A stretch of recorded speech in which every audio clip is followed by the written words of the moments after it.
Hello engineers, तो कैसे हैं आप सब। हमारे इंजीनियर्स यहाँ पे लेवल ट्रांसफ़र करना सीख रहे हैं अलग अलग पॉइंट्स पे बाई एचआई मेथड। और ये यहाँ पे क्लोज ट्रेवर्स परफॉर्म करने वाले हैं। तो क्लोज ट्रेवर्स परफॉर्म करने से फ़ायदा ये हो जाता है कि अगर आप अपना कोई ड्यूरिंग सर्वे आप कुछ एरर भी करते हो तो रेक्टिफाई करना आसान हो जाता है ना। तो दैट्स वाई ये लोग आज यहाँ पे क्लोज ट्रेवर्स परफॉर्म करने वाले हैं। बाकी मैं वीडियो में आगे बता रहा हूँ कैसे इन्होंने ये परफॉर्म किया है। बने रहिए वीडियो में।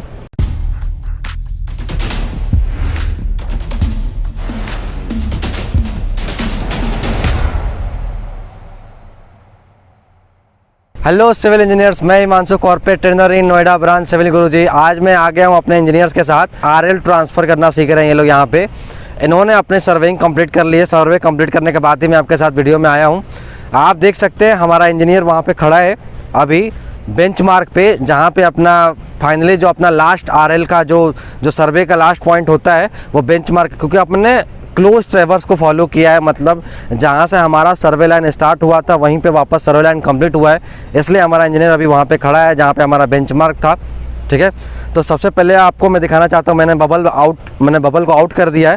प्लीज़ आप पहले पेंटा मिरर में दिखाइए बबल की स्थिति क्या है। आप देख सकते हैं यहाँ पे जो बबल है वो लेफ़्ट मतलब नॉर्थ ईस्ट में है।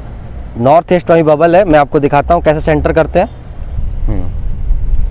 अभी आप देख सकते हो कि हमारा जो बबल है, अभी आप देख सकते हो मैंने लेफ़्ट स्क्रू के हेल्प से बबल को नॉर्थ डायरेक्शन में, शार्प नॉर्थ में ला दिया हूँ, है ना। इसके बाद मैं सिर्फ टॉप स्क्रू का इस्तेमाल करके इस बबल को सेंटर में लाने की कोशिश करूँगा। ठीक है, अब मैं टॉप स्क्रू की मदद से इसको सेंटर में लाने वाला हूँ। तो मैं बस सिर्फ टॉप स्क्रू का इस्तेमाल करने वाला हूँ। बिल्कुल स्लाइटली ये लेफ़्ट साइड में जा रहा है तो मैंने इसको राइट साइड में कर दिया। ठीक है, अब आप दिखाइए। तो कुछ इस तरीके से अपन बबल को सेंटर में लाते हैं। तो अपना जो ऑटो लेवल का स्टाफ है ये बिल्कुल सेटअप हो गया है। इसके बाद की जो पूरी कहानी है हम अपने इंजीनियर से जानते हैं 1 बाय 1 कि उन्होंने कैसे इस टास्क को परफॉर्म किया है। सबसे पहले हमारे साथ है इंजीनियर मनीष। मैं इनसे पूछूंगा इन्होंने कैसे आज आरएल ट्रांसफ़र क्लोज ट्रेवर्स कैसे परफॉर्म किया है। सर प्रोसेस फॉलो किया। सबसे पहले हमने अपने रेफरेंस पॉइंट पर अपना एक बंदा खड़ा करा बेंचमार्क पर। फिर वहाँ से हमने अपना बीएस पॉइंट ले लिया। उसके बाद हमने अपना बंदा दूसरी जगह खड़ा करा, वो हमारा एफएस हो गया। उसके बाद फिर हमने अपना ये ऑटो लेवल मशीन को उठाया, दूसरी जगह सेट किया।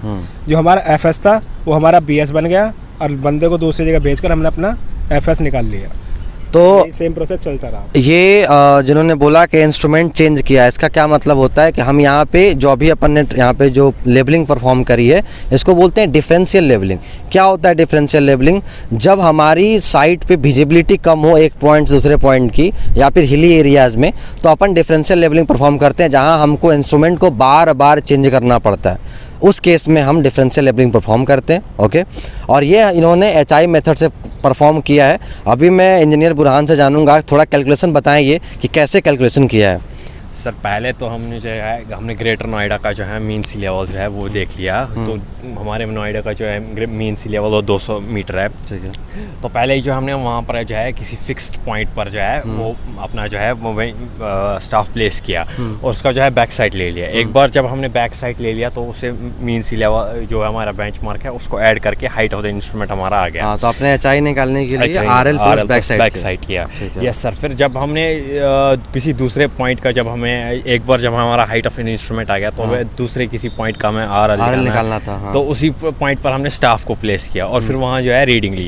अब उस रीडिंग को जो हमने ली वहाँ पर उसको फोर साइड कहते हैं, क्योंकि वो हमारी लास्ट रीडिंग है before the changing point. Perfect. फिर जब वो जो फोर साइड हमने लिया फिर हाइट ऑफ द इंस्ट्रूमेंट से हमने उसको माइनस कर दिया तो हमारा आरएल आ गया, न्यू आरएल आ गया। न्यू आरएल निकालने का जो फॉर्मूला इन्होंने बताया वो ये है कि एचआई माइनस 4 साइड। जैसे आप एचआई माइनस 4 साइड करोगे तो उस पॉइंट का आरएल निकल के आ जाएगा। ठीक है जी सर। फिर उसके बाद जो है हमारा इंस्ट्रूमेंट जो है हमने उसको चेंज किया, फिर दूसरे पॉइंट पर लाया, लेकिन जो स्टाफ है वो अभी वहीं पर रखा। हाँ, तो इनका ये कहना है कि इंजीनियर जिस पॉइंट पे आपने बैक साइड ली थी जिसका आपने आरएल निकाला है, जब आप इंस्ट्रूमेंट चेंज करोगे तो उसके बाद भी वो जो बंदा है आपका जो इंजीनियर है वो उसी पॉइंट पर खड़ा रहेगा, क्योंकि आप जस्ट उस पर क्या करने वाले हो, बैक साइड लेने वाले हो। तो यही प्रोसीजर को इन्होंने बार बार रेप्लिकेट किया है इसी प्रोसीजर को इन्होंने बार बार रेप्लिकेट किया है और इसी को क्लोज ट्रेवर्स बनाया है, जहाँ से आप अपना सर्वे लेना स्टार्ट करते हो जिस बेंचमार्क से, आप अपना क्लोजिंग भी वहीं करते हो। तो आपका जो RL आना चाहिए उस पॉइंट का सेम आना चाहिए जहाँ से आपने स्टार्ट किया था। अगर सेम आ रहा है तो इसका मतलब है कि आपने बिल्कुल एरर फ्री जो पूरा सर्वे है उसको परफॉर्म किया है। अगर कोई एरर आ गया है तो आपको उसको एडजस्ट करना रहेगा। इसका मतलब आपने कुछ ना कुछ एरर किया है।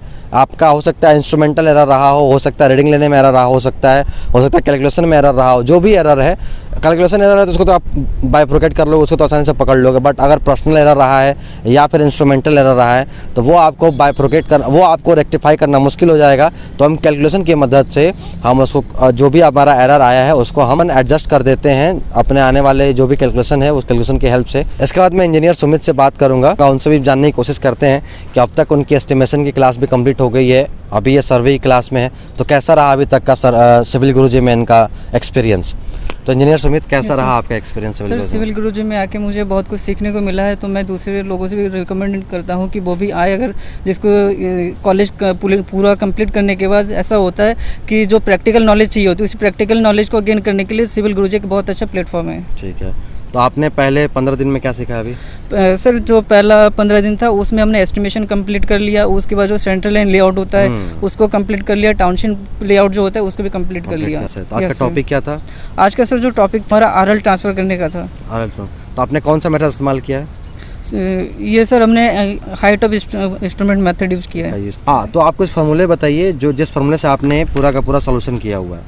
सर हमारा प्रोसेस जो था, सबसे पहले हमें रोड लेवल दिया गया था। रोड लेवल का जो बेंचमार्क था वो हमें 200 mm दिया गया था, 200 मीटर दिया गया था। Yes sir. उसके बाद हमें RL ट्रांसफ़र करना था। तो सबसे पहले हमारा जो स्टाफ था, स्टाफ को हमने उस लेवल पर रखा जहाँ का हमारा 200 mm रीडिंग दिया हुआ था। उसके बाद स्टाफ का रीडिंग लिया, वो जो हमने पहली रीडिंग ली वो हमारी BS जो आया वो हमारा 1.4 मीटर था।